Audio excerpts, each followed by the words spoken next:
Well, it's another primary Tuesday. Today, voters in Vermont, Connecticut, and Wisconsin head to the polls with a special election happening in Minnesota. Our congressional correspondent, Kilmeny Dukart, is keeping an eye on some of these key races and joins us with a preview. Kilmeny, what do you have for us? Well, once again, dueling endorsements from Trump and Pence, this time in Wisconsin's gubernatorial primary. The former president backing Tim Michels and the former vice president backing Rebecca Kleefisch. Both are hardliners against abortion and have disputed the 2020 presidential election results. Michels has proposed to dissolve the state legislature over the issue. Trump-endorsed Michels took to Twitter to attack his Republican opponent, writing this on Twitter in response to the FBI raid on Monday night at Trump's Mar-a-Lago residence. He tweeted, "If the federal government can do this to a former president, imagine what they can do to you. People are right to be concerned. Rebecca Kleefisch is wrong to stay silent." Well, Wisconsin is a swing state, and we know that the winner of that Republican primary will go on to take on the current Democratic governor, Tony Evers. And looking at Minnesota's special general election to fill the late Congressman Jim Hagedorn's seat, Republican Brad Finstad, he's favored in the Republican stronghold. He'll face off against Democrat Jeff Ettinger, and the winner will most likely be sworn into Congress this week. Moving on to the Republican Senate primary in Connecticut, we have Themis Claridis, a socially moderate candidate who did not vote for Trump's reelection, and two candidates that have backed Trump, Peter Lumaj and Leora Levy. However, Trump's endorsement of Levy could turn this into a two-person race between Claridis and Levy in a defining moment for Connecticut's Republican identity.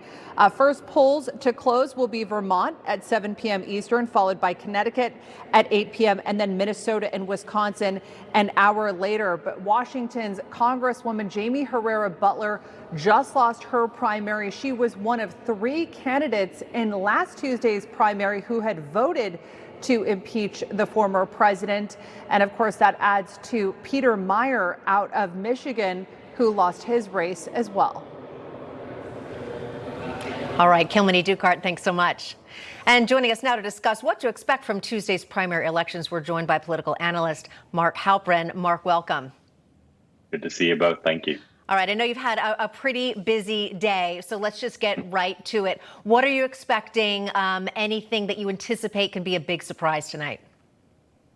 Well, if it was a surprise, I couldn't necessarily anticipate it, but what I will tell you is very well said, Mark Halperin. I think to me the biggest thing that could be a surprise is if Mike Pence's gubernatorial candidate in Wisconsin wins over Donald Trump's chosen candidate. President Trump's endorsed a business person who's more MAGA, and it's been interesting. The former lieutenant governor of Wisconsin, who Mike Pence has endorsed, she's been creeping towards MAGA land, taking more and more positions to try to deal with the reality that the Republican electorate there in this primary is going to be probably more disposed towards President Trump than she has been.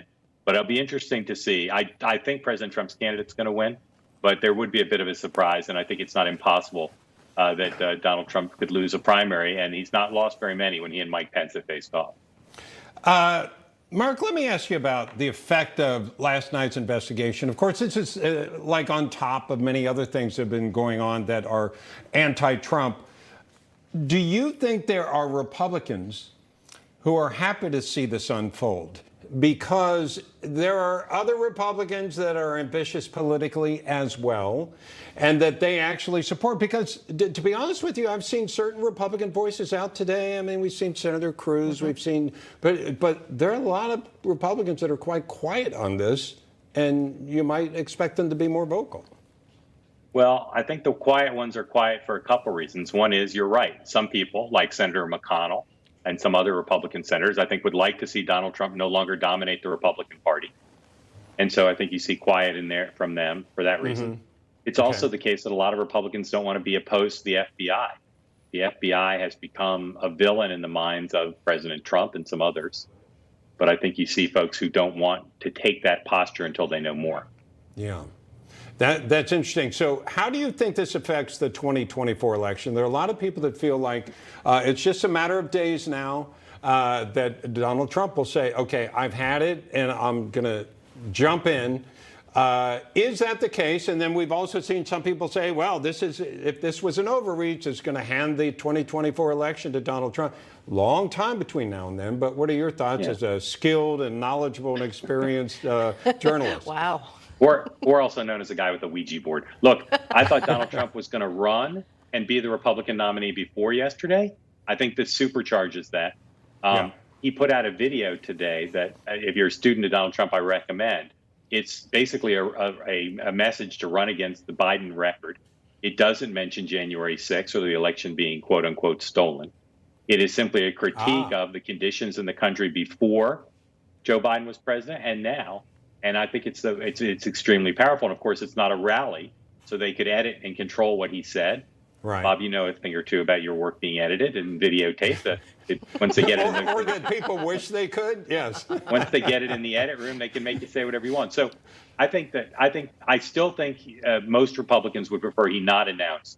But I bet he's raising a lot of money today, and you've seen, with few exceptions, people like Youngkin of Virginia, DeSantis of Florida. They've come out very hard in support of or in opposition to the FBI search of Donald Trump's property. And I think this is consolidating folks. It takes a lot to surprise me.